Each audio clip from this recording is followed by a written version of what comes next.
Մենք քննարկում ենք տեսակետներ ու մտքեր, որոնք քիչ են բարձրաձայնվում, ներկայացնում ենք արժեքներ, որոնք կարող են դառնալ բացարձակ։ Բարև ձեզ, եթերում բացարձակ արժեքն է։ Այսօր իմ հյուրն Արմինե Գրիգորյանն է։ Ողջույն Արմինե։ Բարև ձեզ։ Ձեր երաժշտությունն ու տեսակը միշտ այլ է եղել։ Դեռ 90-ականներից ունեցել եք հստակ ձեռագիր, որին կարծես մինչ օրս չեք դավաճանել, եւ մարդիկ այսօր ձեզ հիշում են հենց ձեր տարբերվող երգերի շնորհիվ։ Սակայն երբեմնի մասսայականությունն այսօր կարծես անցյալում է եւ մեծ հաջողությունից հետո որոշակի առումով նաեւ հայտնվել եք եզրագծից այն կողմ։ Որոնք են պատճառները։ Եզրագից ասելով, որտեղ որ ես եմ, ես ինձ ավելի լավ եմ զգում, քան այնտեղ, որտեղ դուք եք համարում։ Չեմ կարծում ինչ որ տեղից կորցրել եմ ինչ որ բան, կարծում եմ ավելի լավ է իմ վիճակը, կարգավիճակը, քան այսօրվա եզրագծից այն կողմում հայտնված մարդկանց տեղում։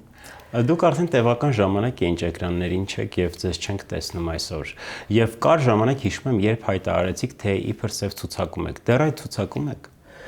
Ես չգիտեմ կար նման ցուցակ թե չկա, ես գիտեմ ինչ որ մարդկանց մյուս կյանք գնալուց հետո այդ ցուցակներն են գնացել այդ կյանք։ Ինձ ասել էին այդպես, բայց հիմա չեմ կարծում, որովհետև եթե իհարկե կա նման ցուցակ, ամենայն դեպս ինչ ասել է չկամ եթերում, որտեղ պետք է լինեի։ Ես Ձեզ չենք տեսնում կազմակերպվող միջոցառումներին։ Ասեմ ձեզ, ուրեմն առաջներում կար տեսահոլովակներ, երբ որ նկարը անում էին, դա գալիս է, ասենք թե իմ հասակակիցների, իմ տարիքային երգիչ-երգչիների կողմից, որոնք արվում են այդ տեսահոլովակները, որոնք ցուցադրվում են եւ որպեսզի ճանաչվեն Երևան։ Ես դրա կարիքը չունեմ։ Մեծ գումարներ տալ, նկարահանվել, որպեսզի ճանաչվել, կարծում եմ ճանաչման կարիք բնականաբար չունեմ։ Իսկ ինչ վերաբերվում է ունեցել եմ հեղինակային հաղորդում, իմ արև հաղորդումը, եթե հիշում եք, այդ ժամանակ կա եթերում։ Հաղորդումը ավարտվեց, բնականաբար արդեն չպիտի լինեմ եթերում, որովհետեւ չունեմ իմ հաղորդումը։ Իսկ պարզապես այս տեսակ հաղորդումներ, ոնց որ դուք եք ինձ հրավիրել, լինում են, հրավիրում են, ես գնում եմ, ոչ ամենտեղ եմ գնում, գերադասում եմ ամենտեղ չերևալ եւ հաճախ չերևալ, որովհետեւ դրա մեջ էլ ինչ որ առանձնապես միշտ չեմ տեսնում։ Ես ունեմ նոր գրված երգեր, ես պատրաստում եմ երգեր, CD ունեմ նոր, ինձ ինչքան որ պետք է ես Երևան եւ լինեմ, այդքան ես կամ։ Գիտեք, հիշում եմ 2 տարի առաջ էր, երբ հայտարարեցիք, որ շուտով հանդես եք գալու նոր հումորային նախագծով, բայց հեռուստադիտողը այդպես էլ առիթ չունեցավ ձեզ տեսնել այդ նախագծում։ Այո, հիմա էլ կարող եմ ասել, որ պատրաստվում եմ նորից նույնպես հանդես գալ։ Իսկ ինչ այդ ժամանակ խոչընդոտեց ձեզ։ Ես գնում եմ տարբեր հեռուստաընկերություններ, առաջարկում եմ, ինձ ասում են, այո, իհարկե, ոչ ոք չի մերժում ինձ։ Բոլորը ասում են, իհարկե, անպայման կանենք, հետո չկան նրանք, չես գտնում նրանց եւ գուցե եւ գտնում ես եւ իրենց տարբերակները ինձ չի հարմար չի լինում իրենց պայմանները եւ դա է պատճառը որ ես չեմ կարողանում պարզապես անել միգուցե այսպես այսօրվա դարի երգիչների պես զորբայությամբ գուցե շատ փորձեմ կարողանամ բայց ես ունեմ համապատասխան տեսակ ինքնասիրություն, որ չեմ կարողանում մի քանի, ասենք, երկրորդ անգամ դիմել, կարծում եմ, եթե ուզենանք Երևան, չեն ուզում, չեմ Երևա այնքան ժամանակ, մինչև կգտնեն կարիքը ինձ ցուցադրելու, ինչ դուրս եկավ այս ամեն ինչից, տեսնում ենք, տարիներ շարունակ նույն մարդիկ են երևում, թե երգի ասպարեզում, թե հաղորդումների ասպարեզում, եթերի ասպարեզում, նույն մարդիկ, բոլորը նույնն են, եւ ինչ է տեղի ունենում վերջնական, միշտ ասել եմ, նորից եմ ասում։ Կգա օր, երբ որ այդ բոլորը այնքան կհոգնեն բոլորը բոլորից Եվ արդյունքը հետևյալը կլինի, որը եւ տեսնում ենք ինչա լինում։ Այդ դուք դժգոհություն եք հայտնում այսօրվա էկրաններին երևացող շոու բիզնեսի ներկայացուցիչների վերաբերյալ, բայց անուններ չեք նշում։ Ես Ինչը ձեզ չի գոհացնում։ Արման ջան, ես չգիտեմ հայերեն ոնց է կոչվում, կալիգալնի այդ հարգանքը պաշտպանում եմ, երբեք չեմ կարող անուններ ասել, անհրաժեշտությունը եթե լինի, կասեմ, այնպես չի, որ ինչ որ մեկը ինչ որ բան է արել, ես դա չեմ ասում։ Չեմ դժգոհում որ կան եթերում, բայց մարդիկ ուղղակի ժողովուրդը կարիք ունի շատ տեսնելու փոփոխություն, ընտրության հարց է, որ ընտրություն լինի, որովհետեւ որ տեսնում են այս 20 հոգուն ուզած իրանց մեջից են ընտրում, բայց կան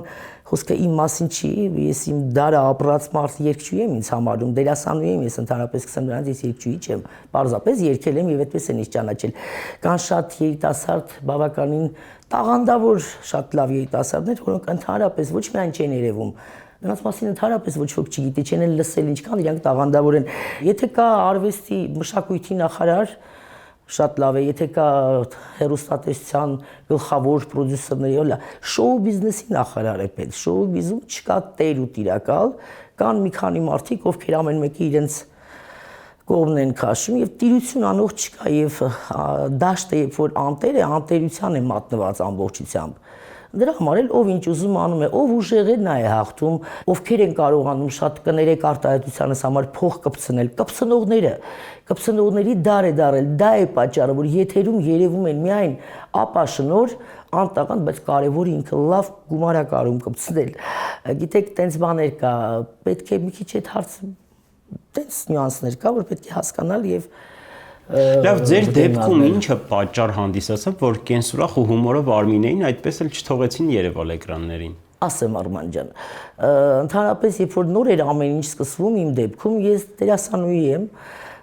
ես փառք Աստծո չեմ երգել ինչ որ ոնց որ եւ ասում են ռաբիս, քյարթու եւ այլն տարբերակներ, ես երգել եմ իմ գրած հումորով երգերը, ես կարող եմ հասկանալ ինչ եղավ, պարզապես շատ խառը ժամանակներում, երբ որ ես լցնում էի 5000 տեղանոց ստադիոններ, միայն իմ անունով, բայց իհարկե կողքից տանում էի շատ երկիշներ, դա էլեմենտար նախանձը կարող է լինել մարդկանց աչքից գցել ինձ, որպեսզի իմ կասային խփեն, դա տեղի չունեցավ, չկարողացան տարատեսակ բամբասանքներ հորինվեց եւ այլն, որպեսզի ինձ գցեն մարդկանց աչքից, դա տեղի չունեցավ։ Երևի պարզապես փողի խնդիր է, որ սկսեցին խփել, երբ որ ես փող դեռ չէի աշխատում առաջ, այսինքն երգում էի հումորային, բայց ոչ վեցուտ։ Բոլորը ասում էին ինչքան լավ է երգում, վայ, ինչ լավն է Արմինեն, բայց հենց սկսվեց արդեն գումար աշխատելը, բոլորին արդեն դուր չեկավ այն ինչ ես անում։ Այդ բոլորը չեմ հասկանում, ովքեր են։ Բոլորը իմ հասակակիցներն են, իմ ժամանակաշրջանի երգիչներն են, որոնք Այսինքն երգիչները խոչընդոտեցին, որ դուք չերևաք էկրաններին։ Նաև այն մարդիկ, ովքեր այդ ժամանակ ինչ որ հարցեր էին լուծում շոու-բիզում։ Այդպես կար թիմ, որը միայն նրանք ստեղծվեցին, այսպես 98-9 թվականից ստեղծվեցին, համախմբվեցին եւ դաշտից դուրս մնացին այն մարդիկ, ովքեր իրենց խանգարում էին։ Խանգարողներից մեկը ես էի, որովհետեւ ուղղակի ես հազվադեպ այն երգիչներից եմ եղել այն ժամանակաշրջանի, որոնք միշտ բաց կասայով են համերգներ արել։ Այդ դեպքում բանա, պետք էր երևի ինչ որ մարդկանց հետ կիսվել, որ ինձ չխանգարեն։ Ես պարզապես չեմ իմացել ում հետ պետք է կիսվել, որովհետեւ խնդիր չկար կիսվելու եւ վճարելու, եթե դա օրենքի մեջ է արվում։ Պարզապես դուրս ես մնում, ուղղակի դուրս ես մնում, որտեղ ոչ մեկի հետ դու մոտ չես, ոչ մեկի մարդը չես, տեր չունես, այս շատ բան է մեր մոտ, դա է վատը, որ տեր չունես, անտեր ես, վերջացավ։ Եվ ես եղել եմ այն միակներից, որոնք տեր չեմ ունեցել, բայց անտեր չեմ եղել, որտեղ իմ տերը ես եմ եղել եւ Տեր Աստված է եղել իմ տերը։ Արմինե, բոլորովին վերջերս համացանցում մեծ դժգոհությունների ալիք բարձրացրեց հեռուստաընկերություններից մեկով հեռարձակվող որոշ մարդկանց կողմից բնորոշման անճաշակ մի հաղորդում, որը շատերի մեկնաբանություններով ռաբիզի հստակ քարոզ էր։ Այդ ձեր տեսակետը ռաբիզի եւ դա որպես երևույթ հեռուստատեսությամբ մատուցելու վերաբերյալ։ Ես չեմ կարծում, որ այդքան ինչ որ դժբախտ դեպք է պատահել, նես չի որ դա առաջին անգամ է։ Բազմիցս տարիներ, երբ իրենց պետք է եղել, 6-8 են մցրել, ամեն ինչ էլ մցրել են։ Երբ որ ինձ հանեցին եթերից, բողոքելով որ ես 6-8 եմ երգում դրա համար, զուգահեռ շիկերին էին ցույց տալիս։ Ես այդպես էլ չէի հասկանում, այդ դեպքում եթե ես չկամ, ինչու շիկերը կան։ Հետո պարզվեց, որ շիկերի պրոդյուսերը լավ գումարներ ա վճարում, դրա համար կա։ Այսինքն նույն այսօր է, եթե այնտեղ երևի լուրջ գումարներ ա դրված պրոյեկտի վրա, գումար են աշխատում, բապտի աշխատեն, ապրեն, բա ինչ են ուզում։ Չեմ կարծում ինչ որ տրագեդիա ա եղել, այդ խառնվել են իրար, շուտ պիտի խառնվեին իրար։ Բավականին ուշացրել են, բաց թողումներ ա արված, եթե դուք այդ երաժշտությունը, այդ ոճը չեք սիրում, ես հասկանում եմ, ինչ որ հմեկով չպիտի գնա իբրև թե ոչ, շատ անգամ ուրիշ ալիքներով գնացել ա, հմեկով էլ ա, ինչի հմեկով չի գնում, 6-8-ային մենակատարների մենահամերգներ գնում ա, ինչի բողոք չկա, հենց հիմա եղավ այդ բողոքը։ Ես ձեզ մի բան էլ ասեմ, ուշ թե շուտ են, որ ամեն ինչ ջրի երես ա գալիս, ամեն ինչ իր տեղն ա ընկնում։ Եվ ինչպես դուք եք ասում, ժամանակն է որոշում ինչն է լավ եւ ինչը վատ։ Իհարկե, ժամանակը կգա եւ տեղը կընկնի, նույն ասենք մարդիկ, հայտնի մարդիկ, որոնք այնտեղ են, խոսում էին 6-8-ից ռաբիզից վատ բաներ, այսօր նստած են, ես չեմ կարող ասել դա ագիտացիա է արվում, թե ինչ է արվում, բայց ընթացքի մեջ է, պարզապես միշտ իրենց վրա կմնա էլի երևի թե դեպքում Լավ։ Լավ, յետադարձ հայաց գցելով կյանքին ինչ կարող եք ասել, ինչ որոշեց ժամանակը։ Ժամանակը այնպեսին է դարձել, որ եթե առաջ կարողանում էին պահել իրենց այդ սուտը եւ այլն ներկայացնել, ժամանակը այնպես է դարել, որ բոլորը երևում են ով ինչ է իրենից ներկայացնում։ Բերեց ամեն ինչ տեղը գցեց, գնալով ավելի շատ։ Եթե առաջներում կար ինչ որ երկիչ երկչուի, որը նենց բարձր արժեքներից էր խոսում ու այդպես էլ ներկայանում էր, կյանքը, ժամանակը, ամեն ինչը բերեց, այսպես խաղեր կան, այսպես փոքրիկ գնդակը փուճուրիկ, այսպես ֆորմա մեջն անգնում, մեկը տեղն անգնում, ուշ թե շուտ։ Հիմա այդ ժամանակն է, ամեն ինչ ընկավ, իր տեղը եկավ ընկավ։ Ով ռաբիզ է, ռաբի իրեությամբ երևաց ռաբիզը, ով անգրագետ է երևաց, նենք մարդիկ երևացին, լավերն էլ երևացին, ջրի երես են ամեն ինչ դուրս գալիս, ժամանակն է բերում, տեղը գցում ամեն ինչ։ Եվ փառք Աստծո, որ այս ժամանակա ընթացքում, որ այսպես իրար են ուտում, ես չկամ, что вы говорите, слава тебе Господи, ես շատ ուրախ եմ, որ չկամ։ Սա մի շատ վատ ժամանակահատված է թե արվեստի համար, թե շոու-բիզի համար, որոնք խառնվել են իրար, եւ այդ 20 հոգուն, որ միայն այդ 20 հոգուն են 10-15 տարի ցույց տալիս, ինչ տեղի ունեցավ։ Միայն 20 հոգին ուրախացան, մի քանի տարի անընդհատ իրանք երևացին, հետո ինչ տեղի։ Հիմա սկսեցին իրար ուտել այդ 20 հոգին։ Այդպես պիտի լինի։ Մեկը կոչում է ստանում, մյուսները իրար են ուտում, նախանձում են, մորթում են, это же ненормально։ Կողքից պարզապես շատ ծիծաղելի է նայվում, շատ այսպես ես այն տեսակներից չեմ որ ասեմ, հա, դե կերեք իրար, նիետ։ Արմինե, այժմ եթե չեմ սխալվում, բիզնես գործունեություն եք ծավալում եւ ինչպես երբևէ հանդես եք գալիս նաեւ ակումբներում։ Այս ամենը ձեզ գոհացնում է, ինչու ոչ նաեւ ֆինանսական տեսանկյունից։ Քանի որ քիչ առաջ խոսակցության պատճառով ես հետ մնացի շատ բաներից, դա էր պատճառը, որ ակումբներ սկսեցին երգել, ժամանակին ասում էին, վայ, ոնց կարելի է նրանք ակումբում է երգում։ Այսինքն դեմդ փակում են, որ դու ոչինչ չանես, ակումբն էլ չեն ուզում որ երգես։ Դա էլ են փակում։ Ակումբում ես տարիներ շարունակ ակումբներում երգում եմ, վարում եմ շոու ծրագիր եւ այլն։ Հետո եկավ մի ժամանակ, երբ որ դու թե տարիքայինով, թե քո ստատուսով արդեն այնքան կաս, որ չես ուզում ինչ որ մեկի ձեռքի տակ աշխատես եւ որոշում ես ինքդ քեզ վրա աշխատել։ Դա էր պատճառը, այո, որ ես ստեղծեցի իմ աշխատատեղը, որպեսզի միայն նրա համար ստեղծեցի, այնպես չէր որ ես հավես ունեի ռեստորանի բիզնես սկսելու։ Պարզապես տեղ եմ ստեղծել, որ ինձ ոչ մեկը գործից չհանի։ Ստիպված, պատկերացնում եք, ինչի ես գնում, որ դու աշխատես, որտեվ ես ի վիճակի եմ աշխատեմ, ես ամեն երեկո աշխատում եմ, ինձնից հանդիսատեսը գոհ է իմ շոու ծրագրից, իմ ներկայացրած երգիչներից, ես հնարավորին չափ տաղանդավոր երիտասարդներ եմ ներկայացնում մարդկանց, թեկուզ դա լինի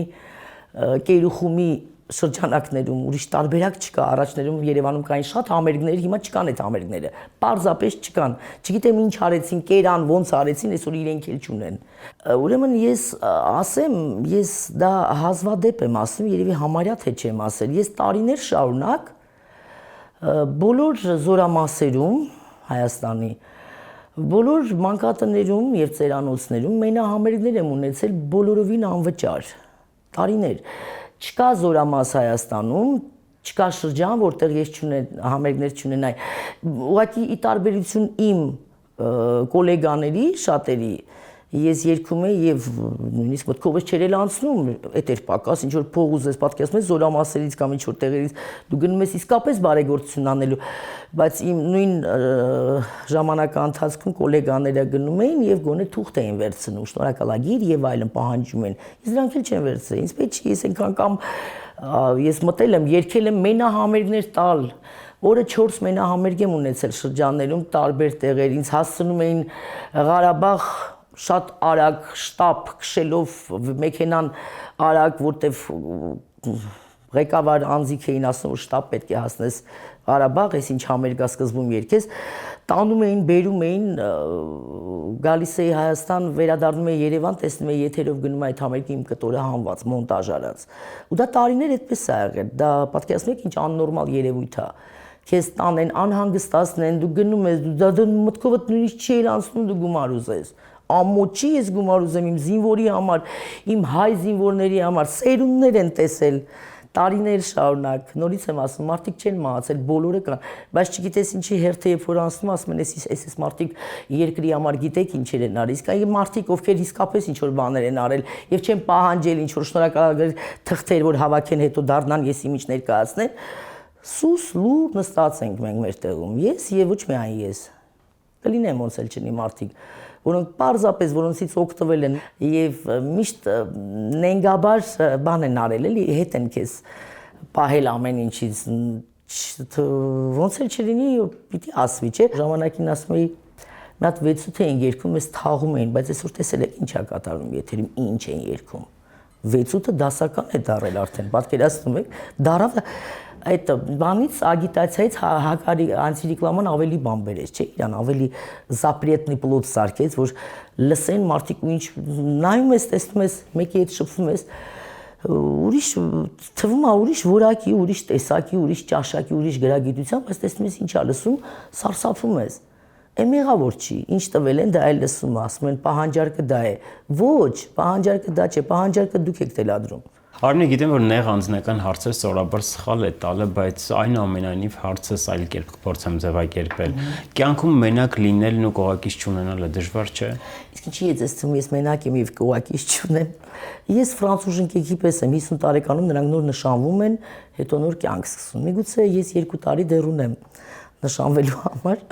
այնպես որ ամեն ինչ նորմալ է։ Կողակից լինելը պարտադիր չի դրա մասին հայտարարվի, բարձր ասվի։ Ես ընդհանրապես չեմ սիրում, երբ որ հանրային մարդուն հարցեր են տալիս եւ մարդիկ էլ պատասխանում են։ Մեր շոուբիզում տարածված է, որ անպայման դրա մասին խոսեն կամ նստում են եթերից, ասում են իմ սկեսուրը ինչ շատ է սիրում։ Ման դրանք ահավոր են ինձ համար այդ թեմաները։ Պատկերացնում եք հոլիվուդյան աստղը ասի իմ սկեսուրը ինչ շատ է սիրում։ Ինձ համար դրանք մի քիչ պիտի տարբերվեն, այսօր արվեստի մարդը հանրային մարդը պիտի տարբերվի սովորական մարդից, այո, երբ որ սովորական երիտասարդ կինը նստի պատմի, որ սկեսուրը իրեն շատ է սիրում, դա շատ գովելի է, ողջունելի է, բայց արվեստում մի քիչ, չգիտեմ, բաներ կա, որ չի կարելի երևի ընդհանրացնել, խոսել, ասել։ Հանդիսատեսը քեզ պետք է տեսնի ուրիշ տեսակի մեջ, ուրիշ ֆորմատի մեջ։ Ինչն է ձեզ համար բացարձակ արժեք։ Արժանապատվություն, մարդկային արժանապատվություն, դա ինձ համար բացարձակ արժեք է։ Արժանապատվություն։ Շնորհակալություն հետաքրքիր զրույցի համար, իսկ մենք կհանդիպենք հաջորդ շաբաթ մեր հաջորդ հյուրին ու նրա բացարձակ արժեքը բացահայտելու ակնկալիքով։